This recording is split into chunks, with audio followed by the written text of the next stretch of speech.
here. Now that we're being recorded, we do already have some questions. Do you want me to shout them out now? Oh yeah, let's go. Kathleen Goodman wants to know, other than dwarf and Swiss gift peas, what can we sow now? Yeah. Well, I'm about to dig in, so maybe let's just dive right in. And I'd love to give the laundry list of what you can sow now. And then we'll talk about things like spacing and other strategies and season extension so that you can be dialing in kind of those finer points. I also have some common mistakes that people make that I would love to share.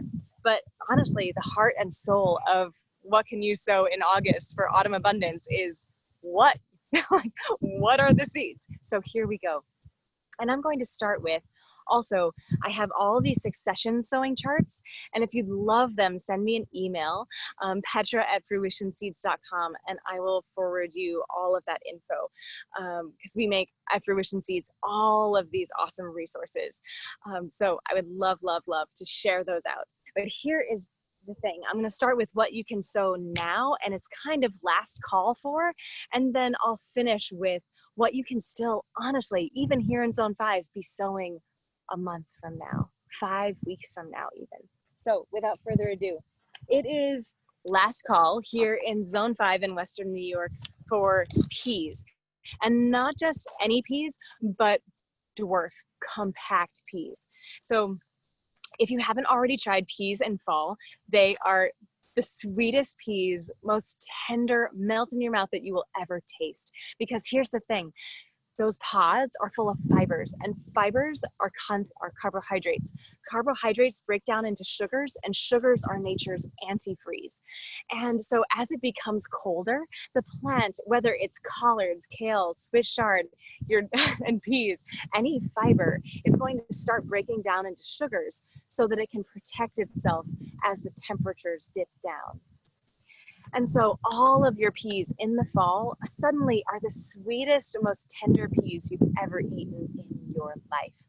But make sure they're dwarf compact peas, because take a look, compact peas and just planted Fruition Dwarf Sweet and amazing sugar, and yes, love it. So dwarf varieties mature much later than full-size varieties. Take a look, all our packets have this handy little note of days to maturity on them.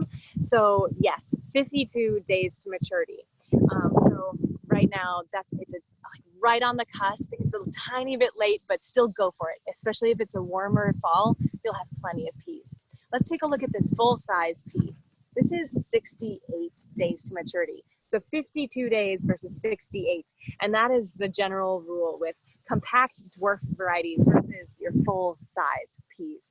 And so yes, when you're planting peas in fall, just make sure that they're dwarf compact and you are good to go. And yeah, if you're warmer than us, if you're on zone 6 or warmer, now is the perfect time. Just don't dally. And there's a few other varieties that I wanted to lift up that it's a tiny bit late for, but it's kind of last gasp, go for it. It's here in Zone 5, you're really pushing it, but broccoli can still be sown. Ideally, and we'll talk about transplants later, but ideally you have grown transplants of them, because now is the perfect time to be sowing transplants. So you can see these wonderful Calibos cabbages. We started them several weeks ago, so we can be transplanting them now. And we'll talk about spacing and strategies, direct sowing versus transplanting in a little bit after we go through all the varieties, all the seeds that you can sow now. So it's a little late for broccoli, and certainly if you're warmer than us, just do it. Broccoli, again, loves to grow in the cold, just like peas, and will be so much sweeter and so much more tender. I did want to lift up that if you don't already grow spring Rob, rapini, broccoli Rob in your lives, whoa, this is the move, especially here in our short seasons. And basically we don't live in Mendocino, California, which is where the vast majority of broccoli is being selected for. So broccoli just kind of loves to grow in not warm, not cool, not sunny, just overcast, really humid environments. That's sometimes here but not all the time. So broccoli is a really challenging crop to actually have consistent.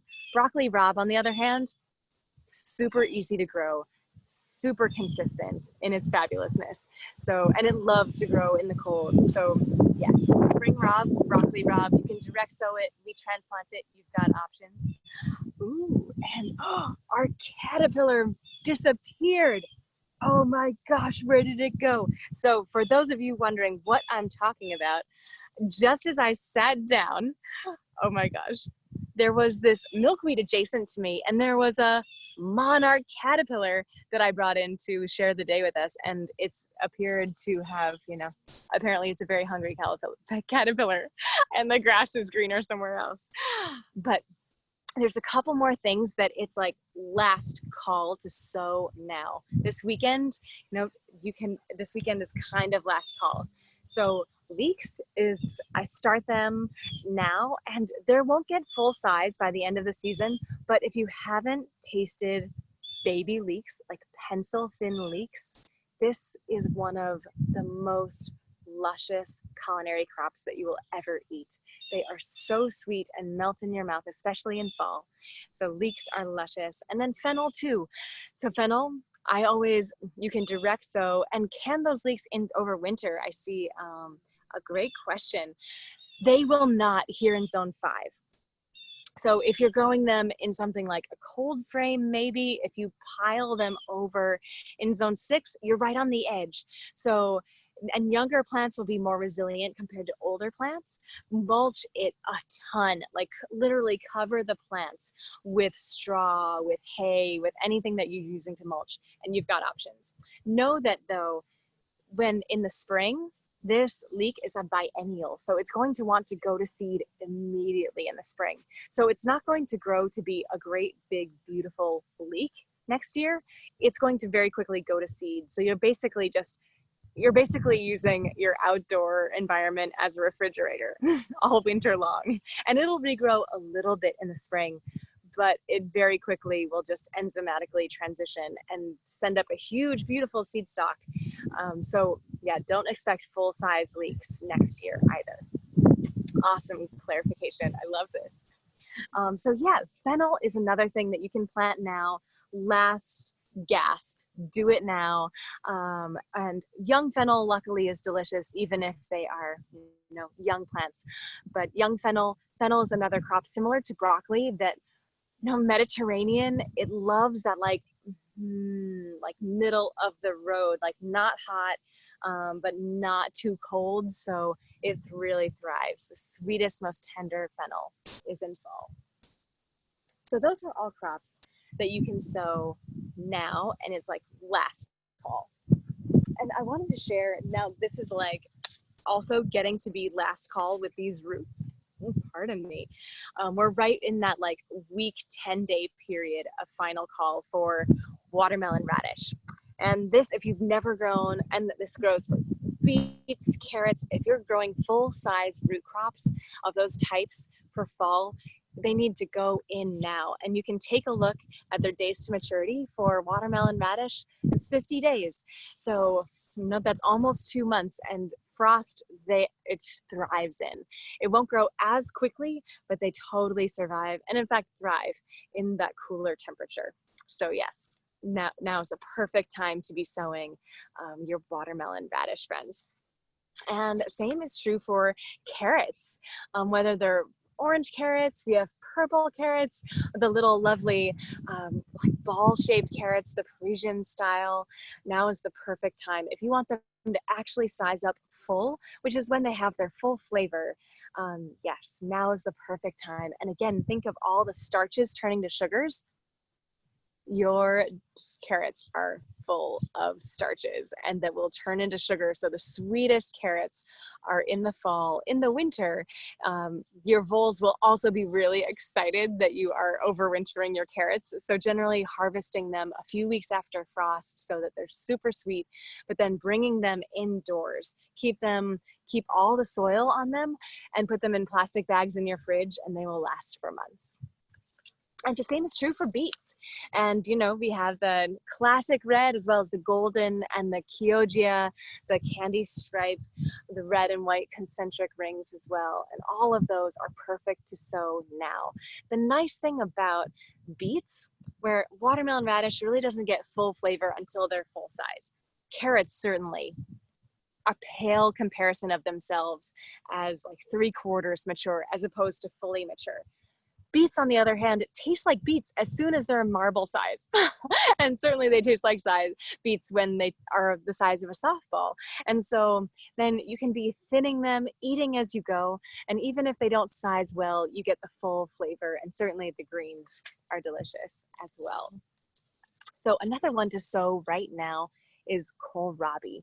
And kohlrabi, I know this is the roots section, and I just want to lift up that kohlrabi isn't a root. It's a swollen stem in a very technical botanical sense, but we treat it very much like a root crop in terms of its days to maturity, 56 days to maturity. And what I find is that we love to transplant them rather than direct sow them. And let me tell you a lot more about how to decide what to direct sow and what to transplant in a few minutes. Certainly there are some varieties like beets, carrots, just always direct sow them. And something like cilantro, which we'll get to, hates to be transplanted, so always direct sow. But these things like lettuce and kale that you can they thrive being transplanted as well as direct sown. How do you decide? And there's advantages to everything, disadvantages to everything, and advantages are not always advantages. Disadvantages are not always disadvantages. So after our laundry list of what you can sow now, we'll dig into some of those nuances. So I also can't talk about roots without talking about, of course, the little lovely radishes, the salad radishes. And I mentioned them last because you can sow them now. You can also sow them 3, 4, even 5 weeks from now and expect a harvest. So yes, these other longer days to maturity, larger roots, these are going to be critical to start right now. But you can start these shorter days to maturity. These are 26 days to maturity. So you can start them now, by all means, sow them now, but you can also sow them a month from now. So yes, there's a little lovely staggering of seeds moving forward toward August. And now I'd love, a final seed to sow now. Oh yes, question. Ooh, I think you're on mute, my friend. Yes, I was. We have a watermelon radish question. So does it need to be peeled? Ooh, great question. So I almost never peel my watermelon radishes. Certainly in the fall, they're tender, they're really mild. They're a storage crop. And so as you're curing, as they're like sitting in your fridge or root cellar for 2 months, for 4 months, for 5 months, that skin starts to kind of desiccate a little bit and get more tough. And so I start peeling them at whatever point, honestly, if it taste it right away. If it doesn't taste delicious to you, and if you have soil that isn't super abundant in nutrients, it's going to be tougher. It's also going to be less flavorful or less sweet, more flavorful in ways you don't want. So that's another key. If you're harvesting fresh watermelon radishes and that skin isn't delicious, you probably pay attention to your soil. Get a soil test. Don't skimp on the compost. And so that's a clue. But all storage radishes at a certain point, generally for us, it's around February. We're like, all right, well, it's been fun. And now we get to peel all our roots. So all our watermelon radishes. So yeah, we don't peel them right away. It's just with time. Wonderful question. And so I wanted to lift up a couple more plants to sow right now, last gasp style, and very delightfully, they're flowers. So in the flower department, calendula is a perfect flower to plant now. It's super cold hardy. And so we're consistently putting calendula blossoms uncovered, nothing fancy, on our salads for Thanksgiving. Like, it's amazing how cold hardy it is. And certainly the snow is flying, and sometimes it's even accumulated a little bit, but calendula just keeps growing in the cold. You'll notice that it's one of the first plants to pop up in the spring as well. And you can sow it first thing in the spring with your peas too. So yes, if you haven't already planted calendula, and if you want to be eating it, we have lots of beautiful varieties that are predominantly edible. We also have resina, which is chock full of medicinal resins. And so if you want to be making healing salves and ointments out of calendula, you want resina with all of those concentrated compounds. And poppies as well are something that you can sow in fall. I personally have much greater success sowing them indoors in April and then hardening them off in early May and planting them out like about a month before final frost here in Zone 5.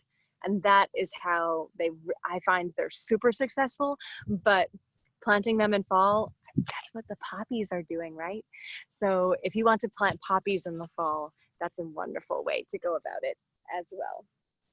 And in the spirit of those kind of last gasp things to be sowing, you can also sow basil now, which is exciting because I don't know about you, it's hard to have too much basil. And if I have too much basil fresh, then it's really hard to have too much frozen pesto in my freezer.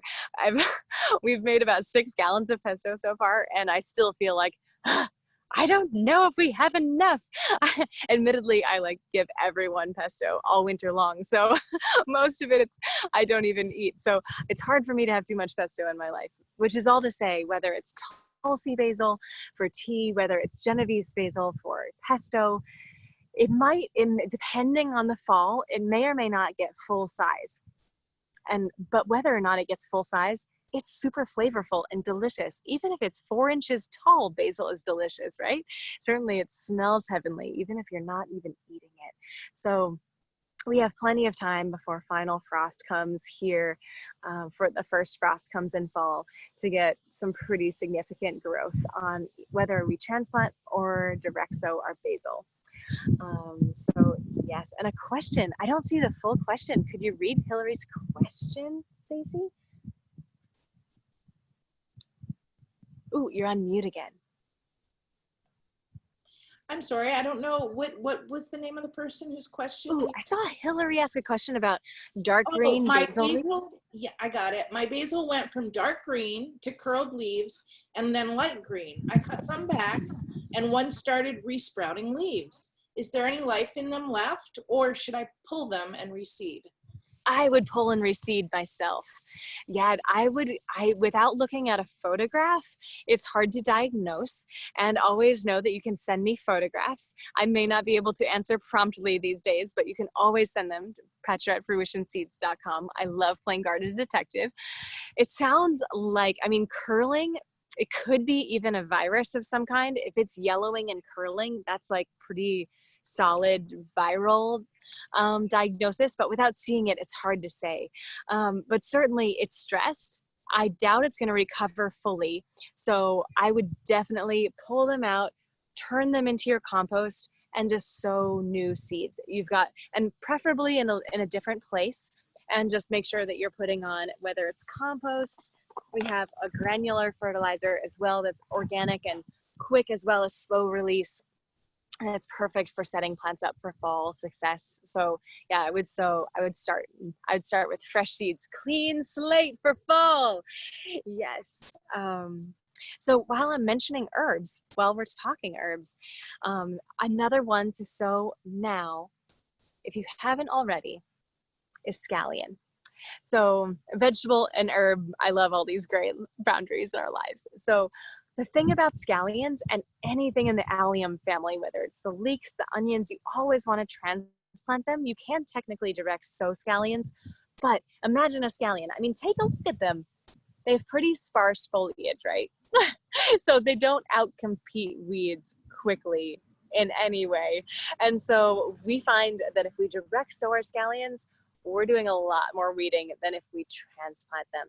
So I highly recommend transplanting your scallions. And they're not only cold hardy, they're perennial. These are literally perennial vegetables that I wish we all were talking more about the awesomeness of perennial vegetables. I'm a little obsessed. And so you literally, those leeks will totally, that single leek will just go to seed in the spring. Some of your leeks or scallions will go to seed, but mostly in the same thing as your garlic. Like you plant one, I brought some garlic to show, by the way. We're sharing our garlic and it's totally disappearing fast. If you want some, go get it now. But this garlic, you know, right when we plant in the fall, we break apart the bulb into single cloves, and each individual clove turns into a bulb. And how does that happen? It's kind of magic, because each of those cloves essentially splinters in the cold, and it's hedging its bets. The clove, this is like garlic psychology 101, speaking of fall planting. And do voles go after garlic? Not so much. All of those sulfurous compounds are very not tasty to mammals in general, especially voles. So yeah, great question. So even surrounding other things in garlic is a great way to protect voles from those carrots. And so with that garlic clove in the ground, in the cold, all winter long, it's splintering, taking that apical bud, that growth point inside, and splintering it so that it can hedge its bets. If one doesn't survive, well, another might survive, and maybe another and another, another. And that's why garlic is really challenging to grow along the equator, because they don't have the coldness for that clove differentiation to happen.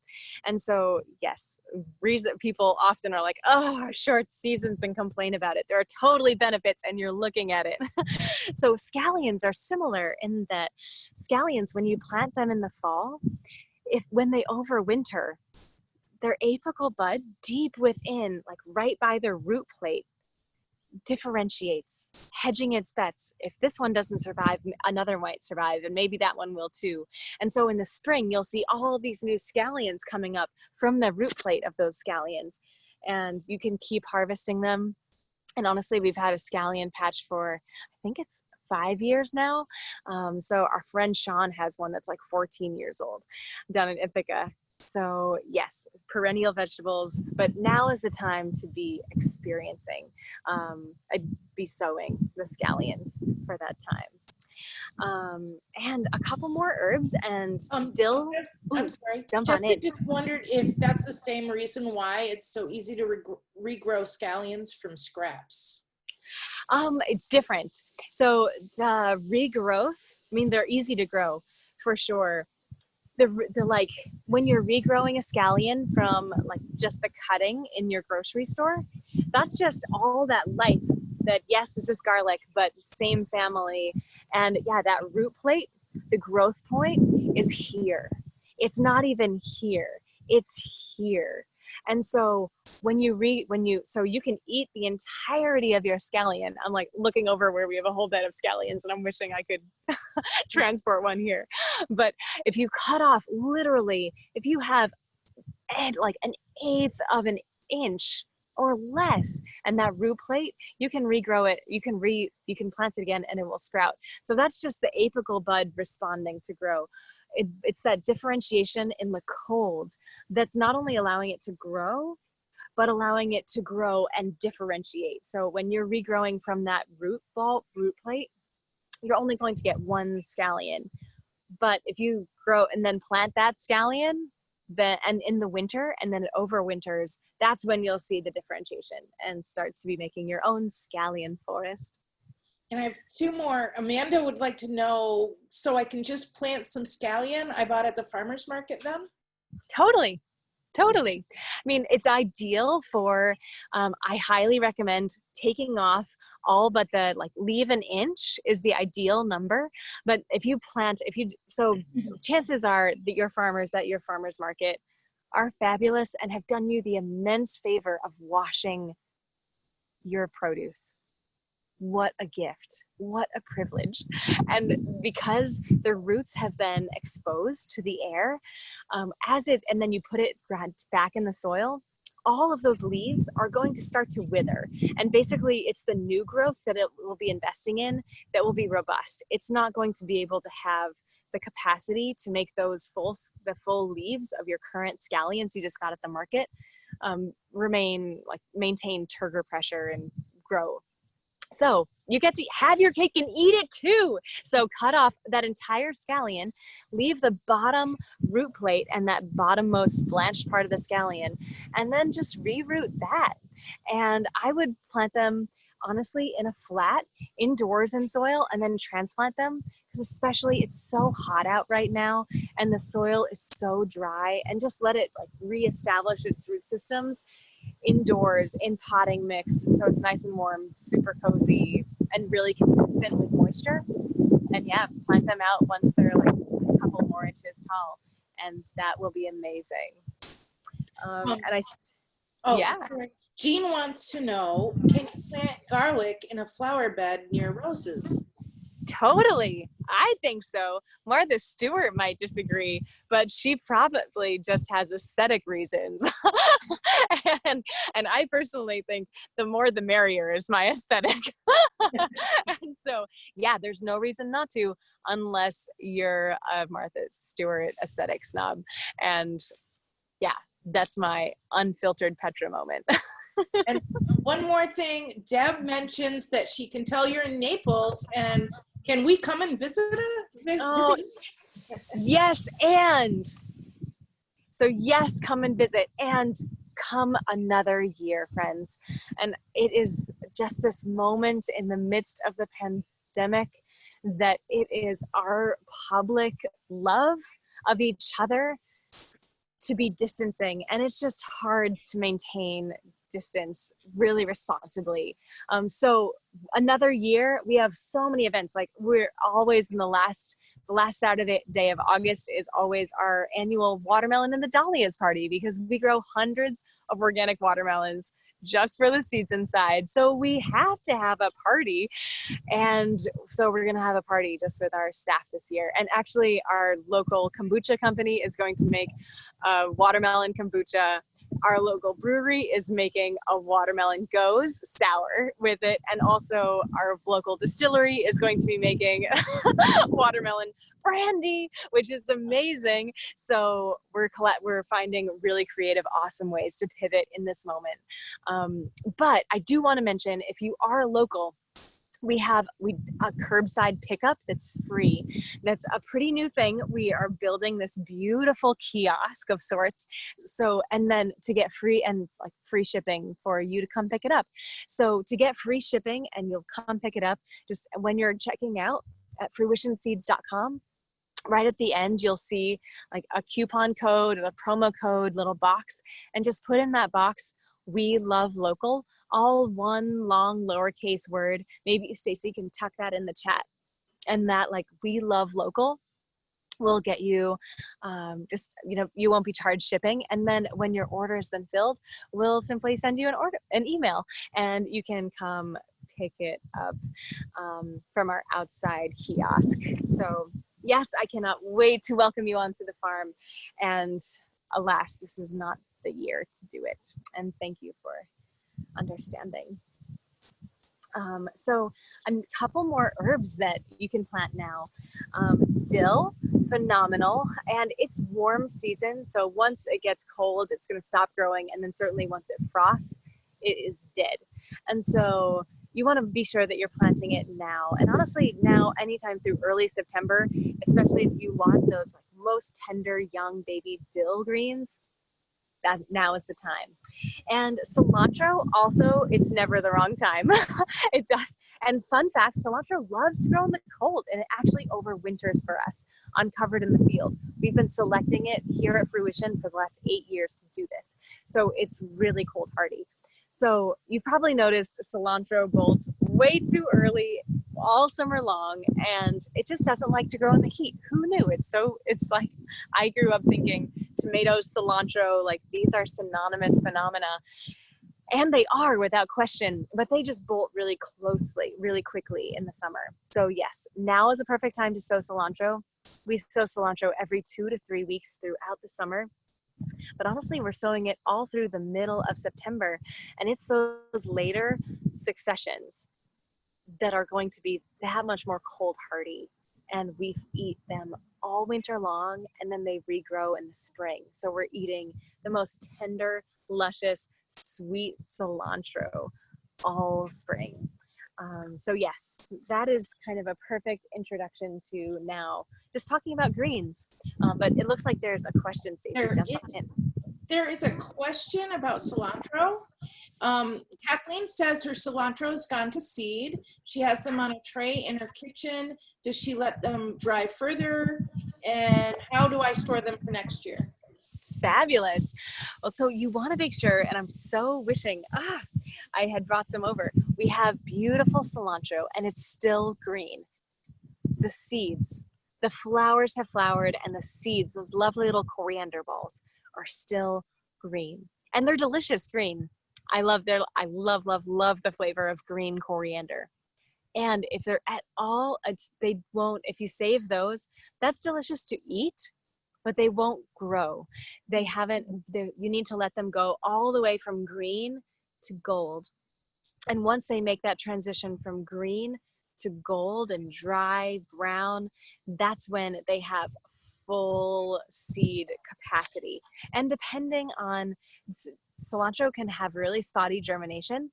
For example, if it's too hot when they were pollinating, they'll like make seed, but there's actually no germ inside. So don't be surprised. We always sow cilantro densely anyway, but especially with home, when you're just starting to, if you haven't done a germination test on your cilantro, you'll want to sow it pretty densely to be sure that, because chances are the germination isn't phenomenal.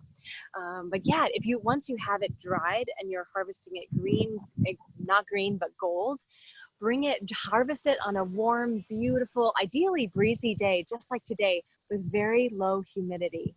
And then bring it in, put it on a screen, ideally with fans blowing on it so that airflow can wick away any additional moisture.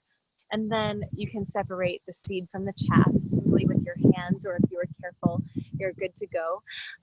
And yeah, check out, we have lots of YouTube videos of us, and I'm going to share one very soon too on social media. Shameless plug, if you don't already follow Fruition on Facebook, on Instagram, I'm hanging out there every day and love to share what I'm learning and loving there. And so that's a great way to stay in touch and stay inspired and learn a ton. And I learn a ton from people on Instagram every day. So I'm about to share kind of some tips on seed. Seed saving. Yeah, Stacey. One more question. Marilee just wondered, to backtrack a bit, do you offer shipping to Canada? Yes, so we ship to Canada, but not everything. The vast majority of our seeds do, although our garlic does not. And there are some other things like our fertilizer doesn't either, for just silly customs reasons, but the vast majority of our seeds do. And it will actually say on every single variety at fruitionseeds.com, it will say right before, even like, if you're like, yeah, I'll take a packet, right above that says whether it ships to Canada or not. So if you don't see that, then feel confident that we can ship it to you. And was there another question, Stacey? I think what Marilee said, thank you for answering and for saying her name right. And Kathleen said, thank you for the cilantro tip. Yeah. And then Jessica shared that she makes delicious pickles out of the cilantro seeds, and also they're amazing on tacos or in stir fries. Oh my gosh. So Jessica, I love you so much. Are you actually pickling, it's all just a coriander pickle, or are you putting the coriander in like cucumber or other kinds of pickles? Because I'm like freshly obsessed with this idea of just harvesting them green and pickling them as is and having that as a condiment. Oh my God. Yes, it's just the seeds. Oh my gosh. Jessica, I feel like we've known each other a long time, and I can't wait to actually meet you one day. I think we've been having these fun conversations for lifetimes. And yes.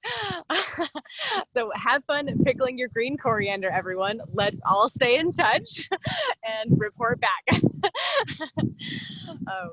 One more share is that Deb recently bought an Arrow hydroponic garden for herbs. Yes, fabulous. So that's really nice. So you don't need to worry about your autumn abundance is your winter abundance, is your spring, is your summer abundance. So yeah, you are good to go. And I'm so excited for you. Not all herbs thrive in a hydroponic context, but parsley, basil, cilantro, dill, and certainly thyme, oregano just form these really beautiful kind of cascades coming down. I'm so excited and can't wait to see pictures. Don't be shy. Well, I have just a few more seeds and they're all in the greens department now, which is a pretty huge department. So there's so much that you can be sowing now. And honestly, all of these seeds you can sow now, you can also be sowing them weeks from now, even a month plus from now. And so here's the thing, if you want full-size head lettuce, sow it now. You can be sowing densely for small like salad greens, like baby mix. You can be sowing them a month from now and be confident that here in zone 5 that you'll be harvesting baby mix. But for those full-size lettuce heads, right now, I like to be planting both cold and warm season, and ideally the varieties that kind of do both. And there are totally varieties that do both, and here they are, because you don't know if September is going to be really warm or really cold, and it could be either, right? So here are the varieties. New Red Fire is, who knew, a fabulous summer lettuce. It's very bolt tolerant, but it has the marvel of the 4 seasons in its parentage. And so it's remarkably cold tolerant as well. As a very general rule, where there are certainly exceptions, but as a general rule, those red pigments are totally kind of, their function as sunscreen as well as like cold screen. They literally help the plant accommodate cold more. So a lot of those more darkly pigmented lettuces, with some exceptions, are phenomenal, not only in summer, but in winter. So that's certainly true with our flashy troutback, which is a romaine, but it has those beautiful speckled leaves, speckled maroon leaves. And those speckles are both cold and yes, and Marilee is saying, yeah, the Rouge de Vert, totally red of winter. There are some tons of amazing lettuces. Yeah, Rouge de Vert is amazing. So there's lots and lots, there are hundreds of lettuce varieties. There's probably thousands.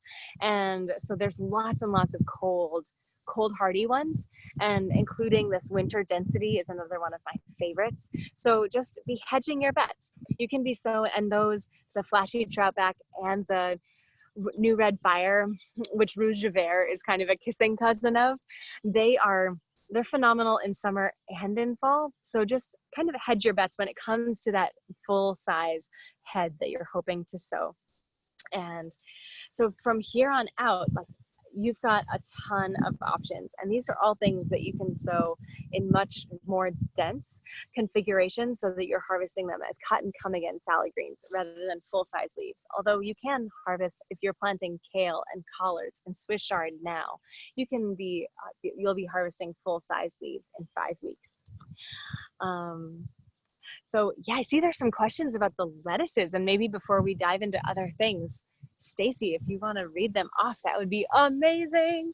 Kathleen shared that the recently planted New Red Fire and Flashy Troutback are all doing well. So I don't know if you can comment on those varieties. Oh, I just want to thank you for taking care of our children's children. When people ask if I have children, I say yes, and great-great-grandchildren, and you can eat them. I only say that if I think they have a sense of humor. But most sincerely, I am just so, it kind of boggles my mind to remember to actually think about the fact that all of our seeds are being grown by so many people and all over, and that you're taking care of them and they're taking care of you. And I'm gonna make myself cry, but just thank you for being why we do what we do and for taking care of our little babies. Marilee is curious if the lettuce in front of you is in a straw bale. Oh yeah, well, no, you can't quite tell. We mulched it with straw, but I guess you can't quite see. It's in a container. So these are actually recycled plastic water bottles woven into fabric and then sewn into great big containers. And we have them in 5, in 10, and 15 gallons. And so, yeah, but I love, even though containers generally don't have the weed pressure that garden soil does, I think straw is just beautiful too. So I love mulching with it, but especially in seasons like this one, oh, it's just so dry, right? So, and the more that mulch, you know, certainly it's suppressing weeds. There aren't that many weeds to suppress in a container, but that moisture retention is everything this year. So yeah, it totally looks like a straw bale, and that's awesome. But yeah, it's a container. Yeah, any other questions? Share that if you haven't been looking in chat, you might want to look, because Jessica has shared the recipe she used for the coriander seed pickles. Oh my gosh, amazing. Wow, Jessica, thank you. I cannot wait. I will definitely be making some this weekend. What joy. Oh, and this is where, you know, we all know so much more and amplify our own and each other's abundance when we share. And you know, I really think gardens grow us as much, if not more, than we grow them. And this generosity, like, it just sends shivers down my spine. When we save seeds from lettuce, we might harvest 14,000 lettuce seeds from that one single seed. Just the epic generosity of seeds, and like courage and hope and all of these things. Seeds are just this profound analogy for me of how to heal myself and share myself and remember how to be human / be alive in this world, especially in this highly colonized, just extractive, capitalist, like, world where everything's proprietary. And what are we leveraging? What are we monetizing? Like, plants are so foundationally generous. So I am so delighted to be reminded daily of the generosity of plants. Oh, Mary Lee asks, can our Tokyo Market turnips be seeded now? Yes. So now is perfect. And honestly, anytime through early September, they need a few more days to mature than something like, you know, the young radishes, whether they're the Davignon French breakfast style or the Cherry Belle. So yeah, they need a tiny bit more time, and certainly they can get larger. But yeah, early to second week of September is final call for your Tokyo Market, those lovely little short salad turnips. Oh, and is it too late for rutabaga? It's a little late, kind of late July is what we aim for. The first week of August is just a really good last call. If you're warmer than zone 5, go for it, go now. And if you're desperate because you love rutabaga just like I do, by all means, just know that they won't get full size, most likely by the end of the season. And thank you so much for asking. Yeah, so I'd love to dig into some of these greens to share out. Are there any other questions first though, Stacy? I don't want to rush ahead. The only other thing is Jessica, no, I'm sorry, it's Kathleen, has a question about if anyone has a favorite salsa recipe that uses yellow tomatillos with tomatoes, jalapenos, and onions. If so, please share. Ooh, amazing. Awesome. We're on it, Kathleen. I love it so much. Yeah, we've been harvesting our tomatillos like mad as well, making yellow and green, and there's a monarch flying over us. And yeah, so I'm excited to see if anyone has any favorite recipes to share out. Don't be shy. And speaking of greens, and which I just love, like Salsa to me is not just for chips. I totally put salsa on salads as salad dressing. So maybe that's a perfect segue. So here are a bunch of things that I love to eat in salads. So arugula, first and foremost, and always. And you can grow it right now and it'll be full size. You can actually plant them a foot away from each other and they'll grow full size. You can eat arugula as a very large leaf. You can, of course, also sow it densely and harvest its small baby leaf as cut and come again greens. And you can sow them now. You can also sow them, honestly, second week of September, go for it. This is a perfect way to set yourself up for success and abundance, not only in fall, but in winter to come. Arugula just gets sweeter and more tender in the cold. And although it does overwinter for us, but it's not as consistent as some other of our greens. And if you do want to overwinter it, you want it to be younger. So that mid-September succession of arugula is what you'll be overwintering. And we'll talk about floating row cover and hoops too in a few minutes too. I'd love to share more about season extension. And whether it's salad mixes, whether it's a mesclun mix, or we have this salad in Provence, which is a mixture of like kind of mesclun style, but also, and plus arugula, plus lettuces, plus dill, plus chervil, just like all of these herbs. So tons of diversity, and it looks so beautiful and it tastes so beautiful. So that's my favorite go-to salad mix. And then honestly, here are a bunch of kale and also Swiss chard that you can be sowing now. And if you give them a foot away from each other, they will grow to be a full-size plant. You can also plant kale, Swiss chard as baby cut and come again greens. So sow them densely, and you can sow and harvest them many times. Well, not many, probably 2, maybe even 3 times before they really stop growing because it's snowing. So yes, in terms of, right now, this rainbow lacinato is kind of my favorite variety of all time. But in terms of cold hardiness, red Russian kale, this is our very most cold hardy variety, and it overwinters uncovered in the fields. It's just amazing. And I wanted to lift up too, this Bare Necessities is kind of my close second for, and I'd hate to have to choose, of kale varieties, because take a look, can you see? It's more like a feather of kale than a leaf of kale. And what that means, among other things, is that the fibers are really small.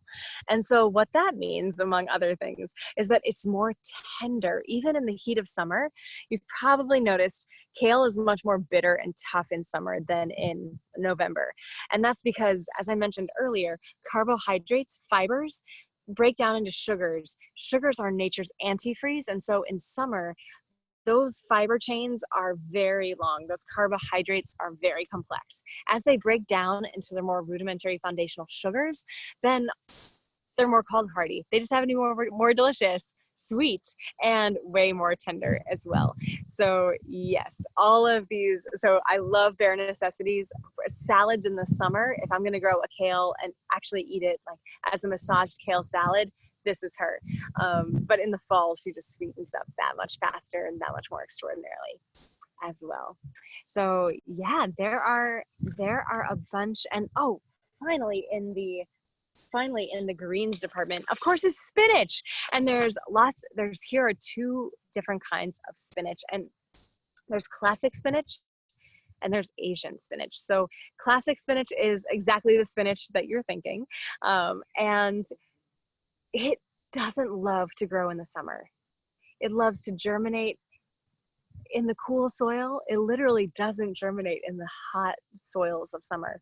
And then if it does, it just bolts. It goes to seed. It sends up its seed stalk and bolts really quickly. And so it's really frustrating. If you love spinach, you can basically grow it in spring and in fall, and it's just a waste of time to grow it, of garden space as well, to grow it in the summer.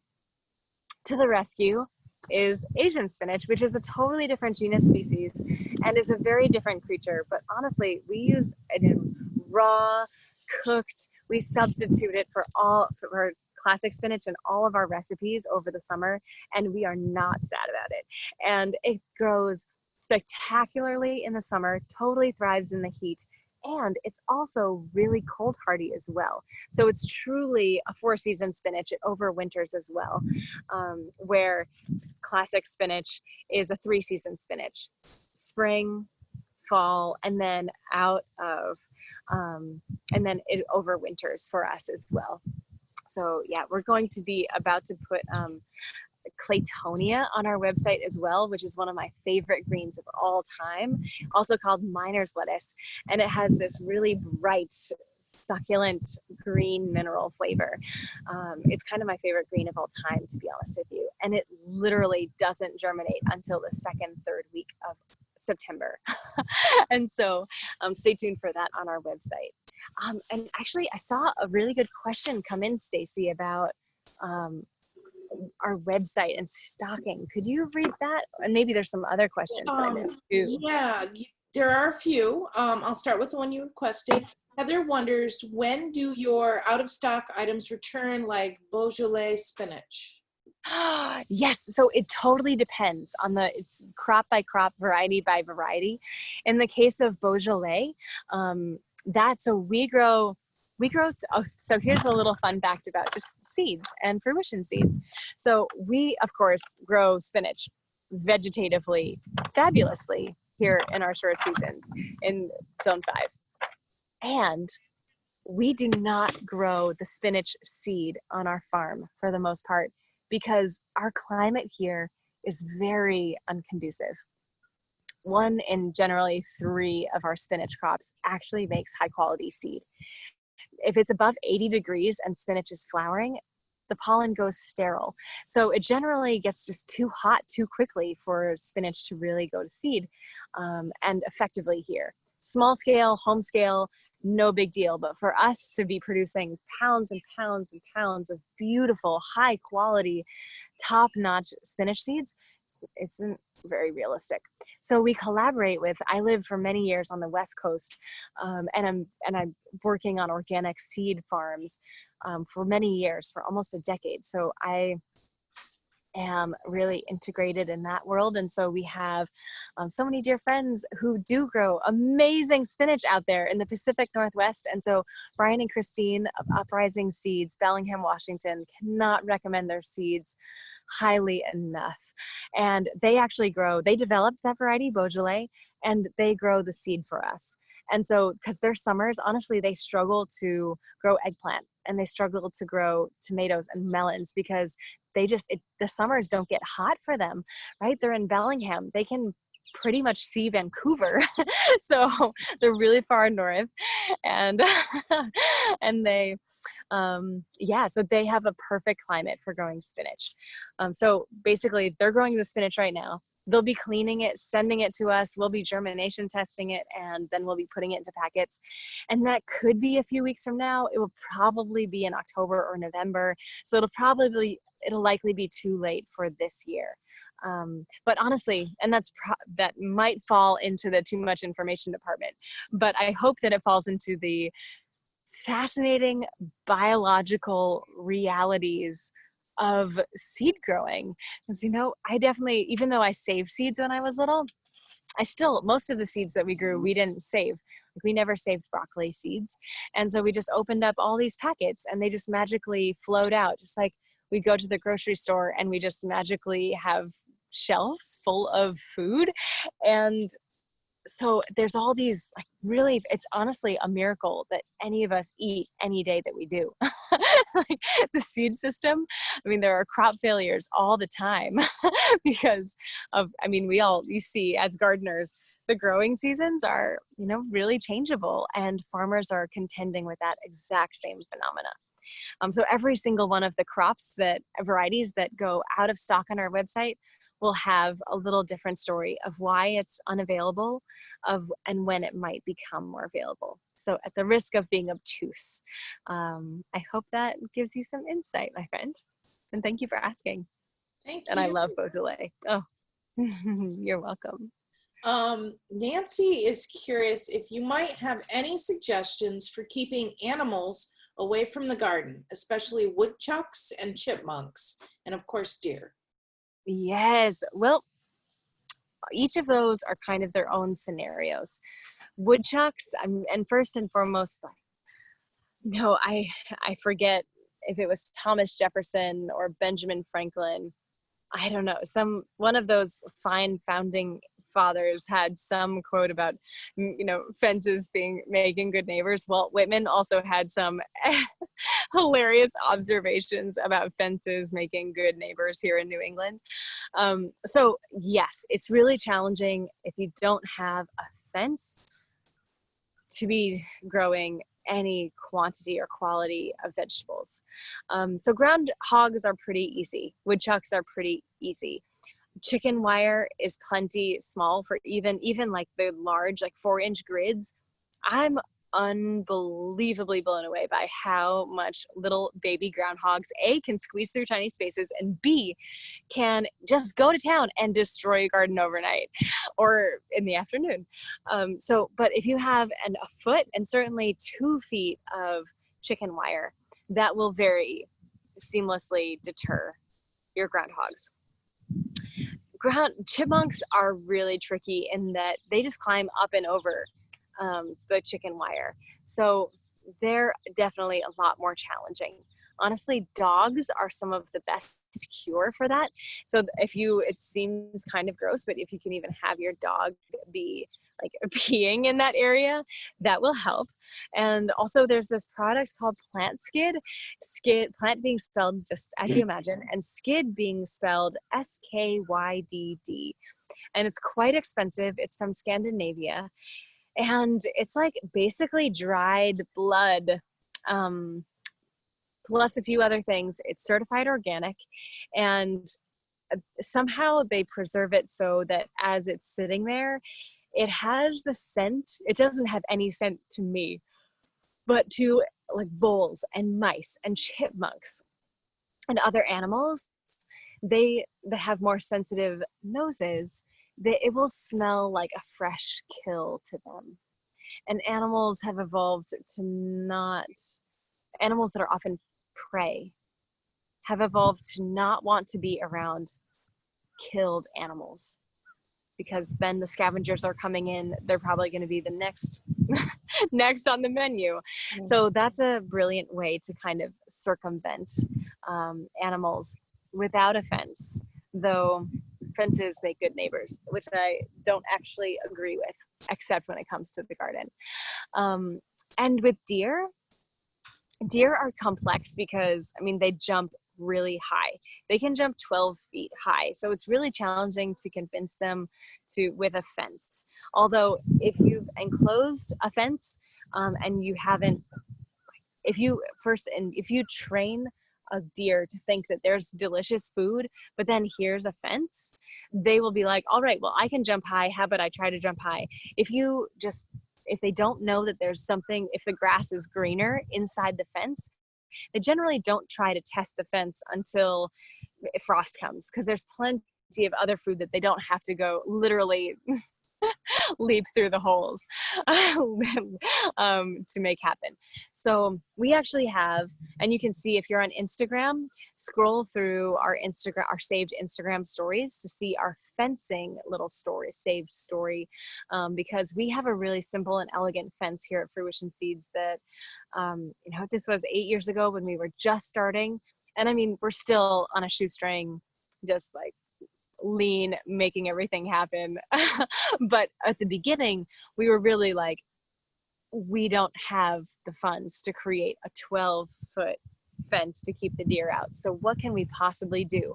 So my partner Matthew had been on farms where he had seen this, and so he created, it's an electric wire. There's 3 of them, and imagine posts, and there's actually 2 layers. So imagine if the beginning of here there's a wire, and here there's a wire, and this farther there's like here and here are the wires. That's like 2 feet and like 4 feet, and then at 3 feet right here, like several feet away, is the 3rd line that's electrified.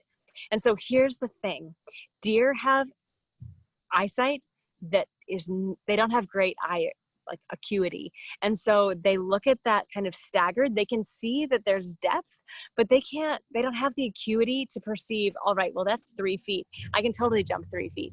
Deer can jump high, but they can't jump far.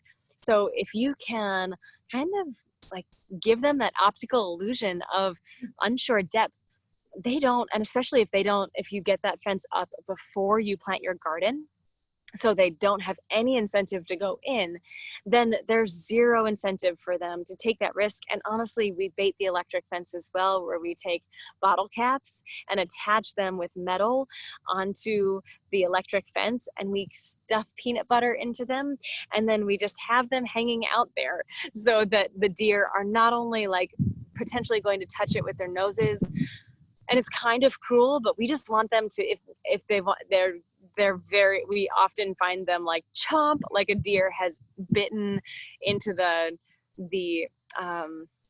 peanut butter filled bottle cap. I'm a terrible person. And then they get that shock. And then like, yes, that we have zero issues with deer as a very direct result. And it's a super inexpensive way to create a fence. Of course, it doesn't approach the chipmunks. It doesn't approach the groundhogs. You can totally integrate all of those things to create a fence for all of those animals. But yeah, that was quite a monologue on fencing.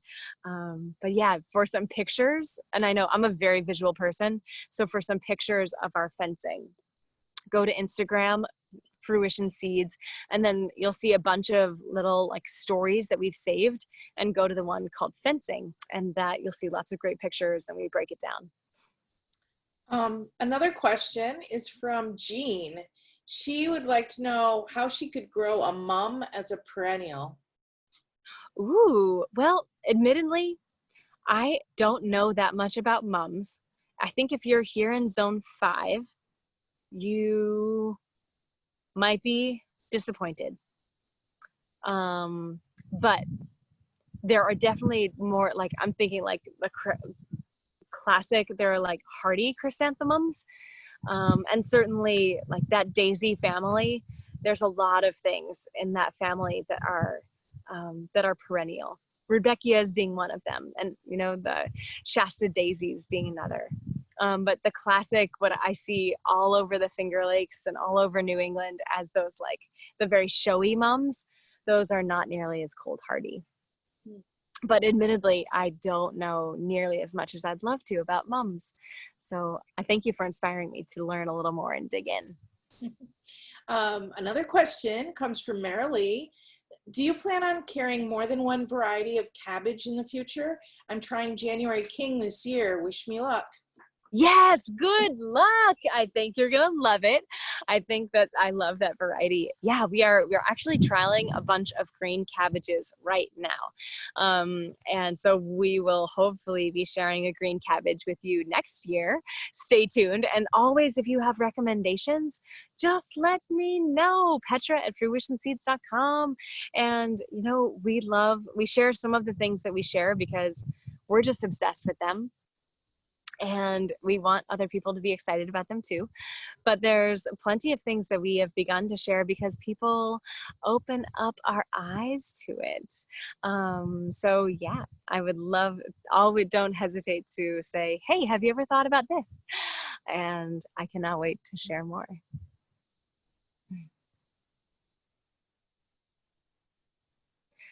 Any other questions? Yeah, anything else? Well, I have certainly. a quick comment. Someone, it's a ways back, so forgive me, but if you want to email Macedon Library Director at owl.org, I have, what was it I have? Somebody sent me something to share with everyone. I'm sorry, now I can't find it.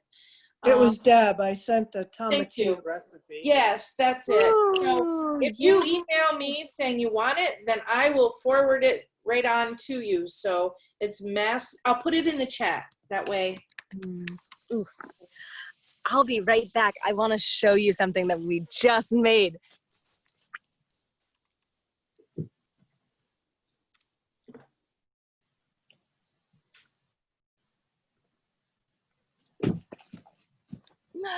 Yes, so speaking of awesome resources, we have just begun to make these beautiful PDFs, and I just printed it out as well, that are essentially kind of how-to fact sheets. So check it out. So this is one page. So there's shallots, and just at a glance, types of shallots, fall sowing, and then there's several pages. So here we have a whole section on spring cultivation and summer harvesting, and then there are, you know, the summer curing instructions, the storing garlic and shallots, and then there's seed saving of them, and then a bunch of other awesome resources. So yeah, they are fantastic.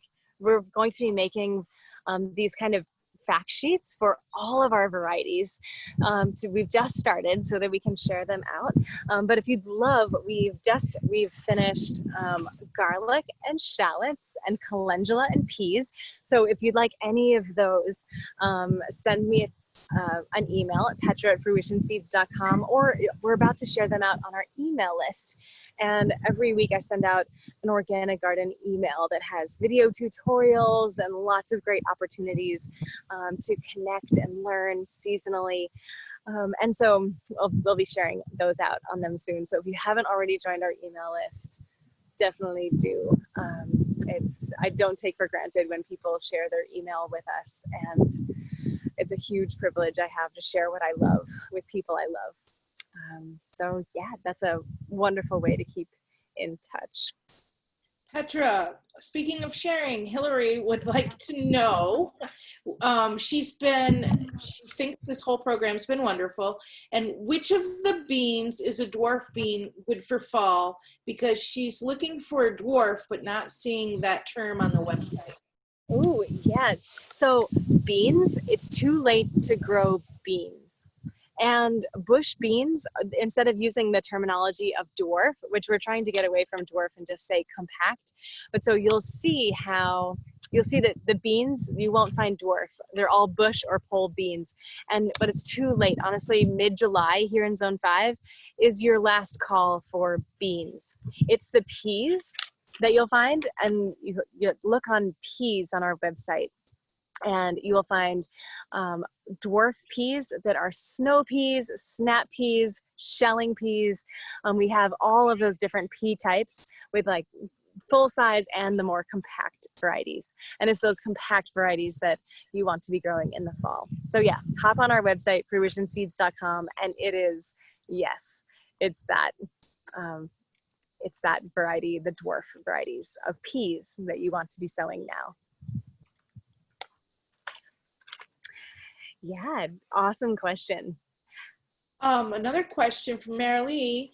Do you use garden inoculant at all for peas and some bean varieties? So here's the thing about inoculant. If you've used it once, fabulous.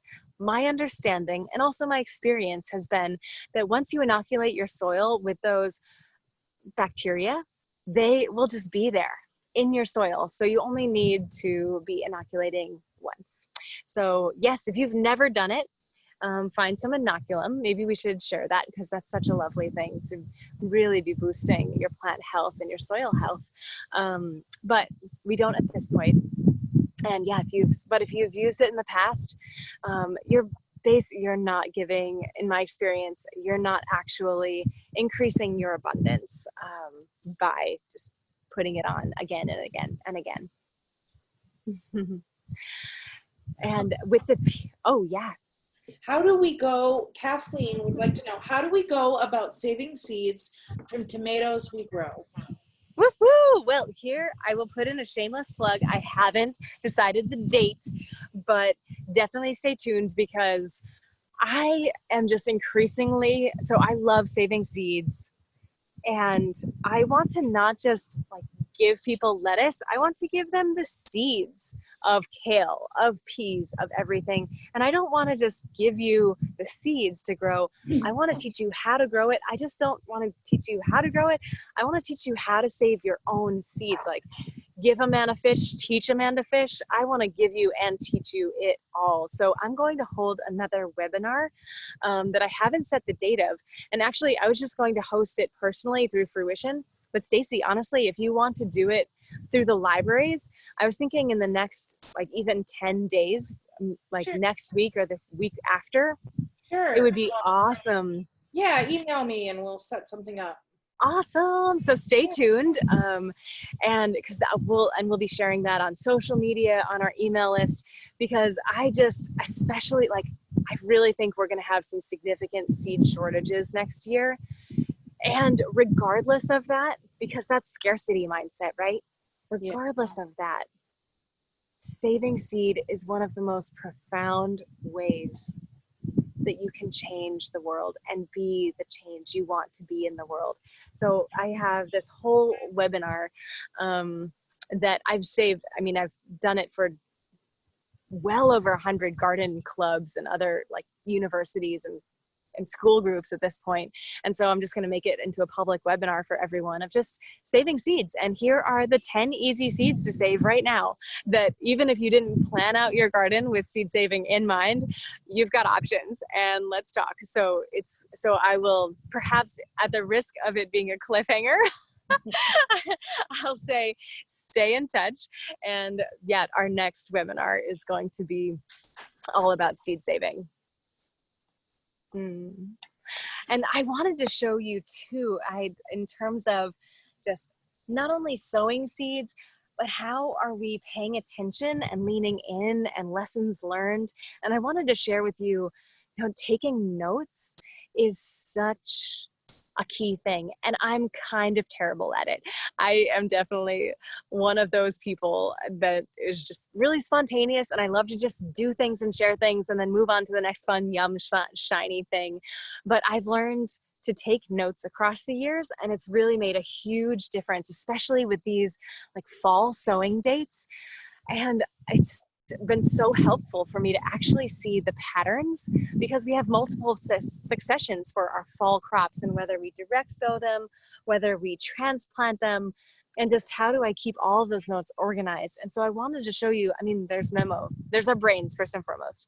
There's little pieces of memo papers that just get lost in the world, but maybe you organize them better than me. And certainly there's spreadsheets. Our farm manager, Dave, has extensive and kind of like jaw-droppingly elegant spreadsheets. But we also created, and this is kind of the best of both worlds, this across the seasons perpetual calendar. That it's a perpetual calendar. So it has all of the dates, like 1, 2, 3, 4, 5, but instead of Monday through Sunday, it has years. So here's all our info for 2020. And you can see here's August, and we're bringing us up to what I've sown, and also harvest notes, and also baby killdeer hatched on the farm, and just all kinds of fun little things around that, like when the reishi mushrooms emerge, and when the oysters come out, and when the chanterelles are in their peak. So we're putting all kinds of awesome stuff in this calendar. So this is a wonderful way to say, hey, I direct sowed my lettuce here on this date. I'm also transplanting it. So you can see then, all right, and then across the seasons, right? That's why we call it across the seasons. Then you can be juxtaposing, seeing the emergent patterns. And there's some little tips on the bottom for every month of what we're keeping in mind. And two, there's this whole section in back, because I mean, this is really handy for seeing it all juxtaposed together. The vegetables and the flowers and the herbs and the everything. In the back, there's the let's dig in section.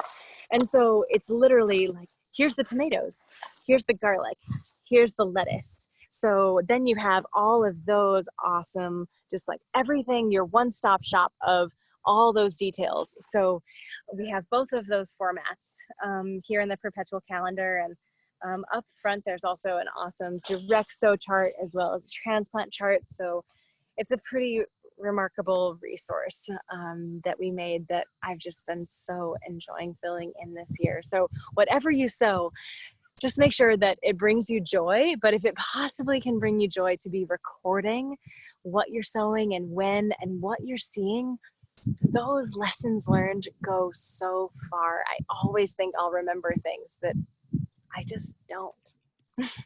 So yes. And I saw a bunch of fun things come across the screen, Stacy. Yeah. Anything else you want to shout out? Somebody wanted to share that they just ordered the perpetual calendar yesterday. And that was Amazing. yeah. Enjoy. Alexis shared the Grow Garlic link. So if anybody wants to register for that program, it's right in the chat.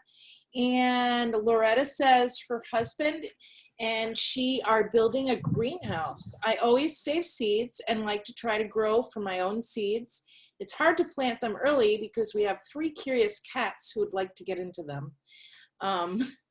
So that sounds fun.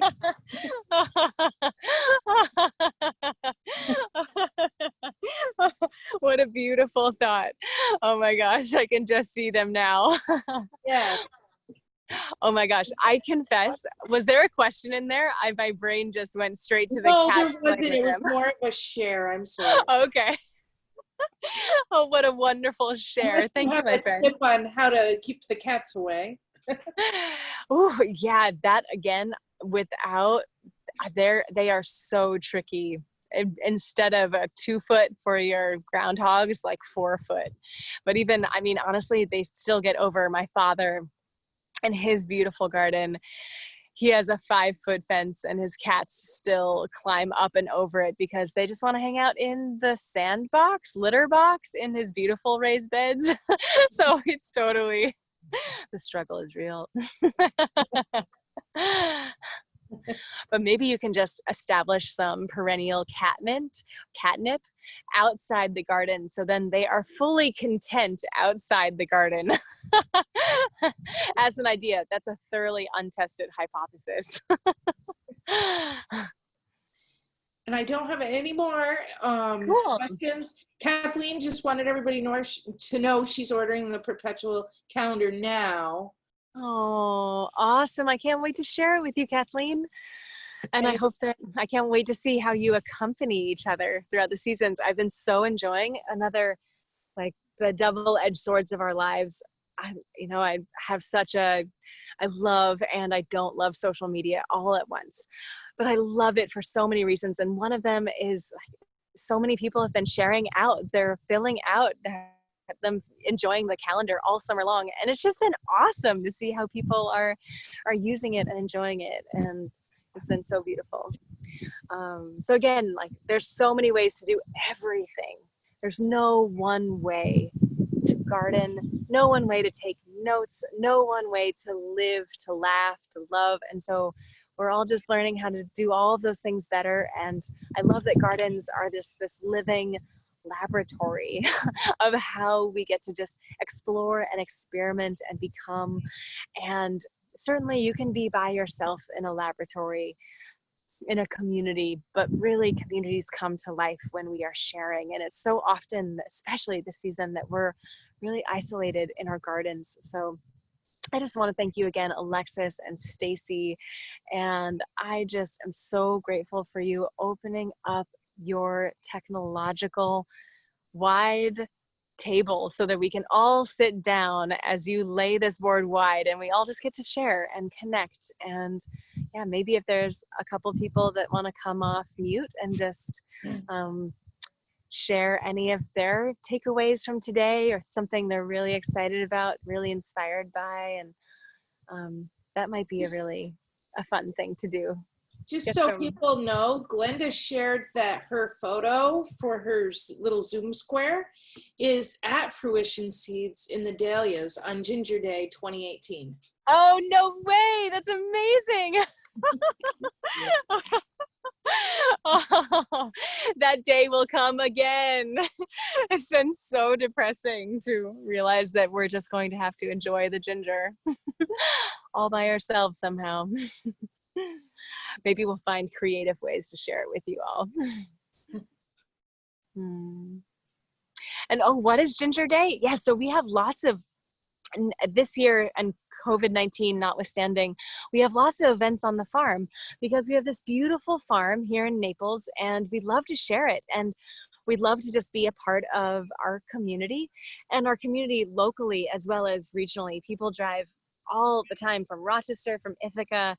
We had we've had people come from as far away as Boston.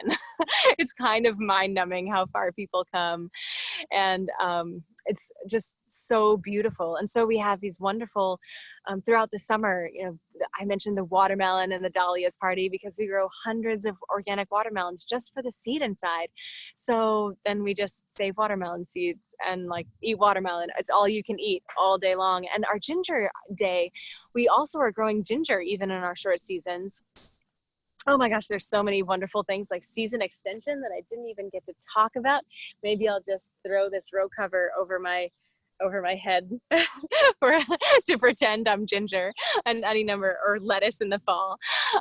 Another webinar to share for sure. But you can totally grow ginger here in our short seasons. And so we grow hundreds of rhizomes of it every year. And then we have this whole day where it's a Saturday, generally in early October, just before frost.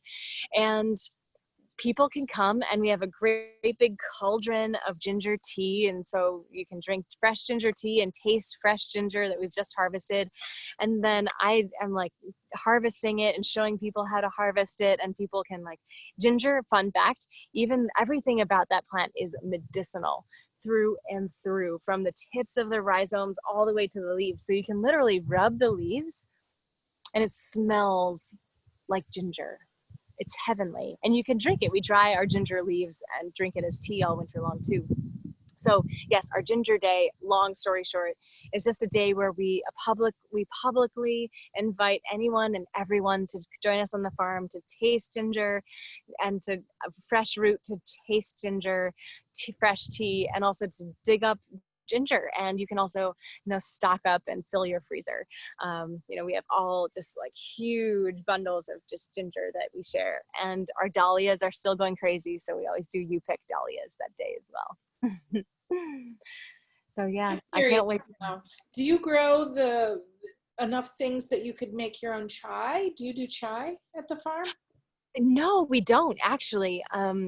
Things like allspice and some other key ingredients, and certainly I don't drink caffeine, so I always drink like caffeine-free chai. But classic chai has black tea. Right. That wouldn't that be fun? Figuring out how to grow tea plants here. But yeah, that's a wonderful idea. Grow your own chai, and certainly, you know, yeah, allspice. Cardamom. Yeah. Ginger, all the good spices are in it. Oh my gosh. I've actually never met a cardamom tree. I've always wanted to. Oh my gosh, Jessica Reed. There is a tea farm near the Waterloo outlet. What? Right. Yep. I cannot wait to look them up as soon as our Zoom session is over. That's amazing. I can't wait to learn more. Well, apparently we live in the right place to have a local food system, friends. Yeah, let me know when you go, Jessica. Maybe we can meet there and have our first celebration of having a real life friendship. And maybe we can make a party. You all are invited too. Yeah, well, I have to confess, I haven't been keeping track of the time at all, and there's still so much else that I wanted to share, but let's do a little time check. I want to be respectful of everyone's afternoons, and I also want to make sure that if there's any burning questions, that we are taking this time now, because there's no time like the present. So what do we have planned? How much time do we have left, Stacy? Actually, it's 4:34. So, oh wow. If there are questions, you know, I'll stay on, but it's kind of up to you in the audience at this point. Awesome.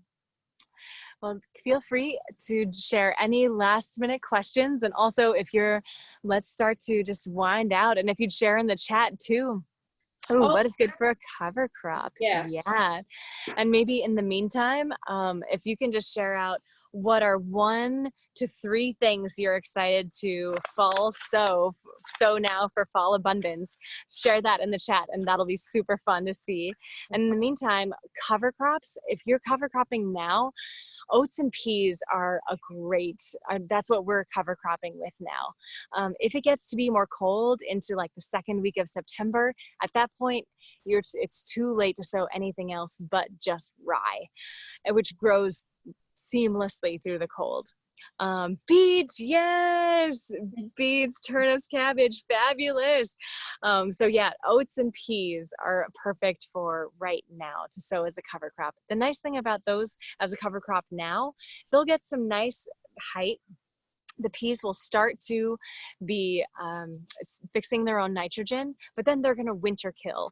So then you can simply just go in and plant first thing in the spring. The rye overwinters and actually regrows in the spring, and it's allelopathic, which means that it sends out chemicals through its roots. So it's actively it's actively making it less possible for plants to grow around it, kind of like juggalo and black walnuts. That's allelopathy as well. So rye is allelopathic, and so you need to lift up the rye, and whether it's turn it in or dig it up, put it on your compost, that soil needs to rest for 2 weeks to let those allelopathic compounds kind of decompose and disintegrate, neutralize before you sow anything. So yes, I love that you're thinking about cover crops and soil health, because that soil health is the foundation of our health, right? That's where nutrient density starts. And so many people just think about the seeds they can sow and aren't thinking about the soil and feeding the soil and weeding the soil rather than the crops. So it's been such a joy to spend all of this time with you, friends. What a privilege, what a pleasure, what a luxury to just talk gardens on a beautiful afternoon in summer, surrounded by abundance, talking about the seeds we can sow to surround ourselves with even more abundance. And know that you are why we do what we do, both in this sharing, but also with seeds. And so don't be shy. I'm Petra at fruitionseeds.com. And I look so forward to continuing this conversation. We have always only just begun. And you will always find us on social media. Fruitionseeds.com is our website. And yeah, and very soon we will have a seed saving webinar for you, friends. And our garlic webinar coming up in September will also be an amazing time to just sit and laugh and learn together too. So thanks again to Alexis. Thanks again to Stacy and all of the amazing libraries of the OWL system. Thank you for being such good leaders in this time, allowing and making the space for us all to connect in unprecedentedly wonderful ways in these unprecedented times. And I look so forward to next time. Thank you. Bye.